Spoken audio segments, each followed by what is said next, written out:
అదేదో రోత పత్రిక అని సాక్షిని రాస్తారు, వీళ్ళని నీచ పత్రిక అనాలేమో.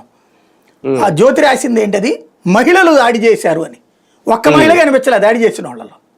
తర్వాత నేను నిరసన కార్యక్రమం జెండా పుచ్చుకుంది పార్టీ ప్రోగ్రాం కాబట్టి చేశారు. వెళ్ళి దాడి చేసిన వాళ్ళందరూ మగాళ్లే. అది మహిళలు దాడి చేశారని చెప్పి అంటే అట్లాగా బిల్డప్ చేసే ప్రయత్నం చేసింది వార్త. మురికి మాటల మీద అన్నటువంటిది. మాటలు మురికే, దాడి మీద వార్త కూడా మురికే. లేదా నీచం. అక్కడ దగ్గరలో ఏదో దర్గాలో ఏదో కార్యక్రమం ఏదో జరుగుతుందట, అందులో కొంతమంది మహిళలు పాల్గొంటారు కదా, వాళ్ళే ఇటు వచ్చినట్టు వీళ్ళు రాశారు అక్కడ. కానీ విజువల్స్ లో కనబడుతోంది కదా ఎవరన్నటువంటిది. రెండో పాయింట్, ఇక్కడ వైసీపీ వాళ్ళు ఒక తప్పు చేస్తున్నారు, ప్రజలను ఒక మోసం చేస్తున్నారు. జగన్తో కూడా ఇది ఇప్పించారు, హత్యా ప్రయత్నం అని. నేను అది ఫాలో అయ్యా.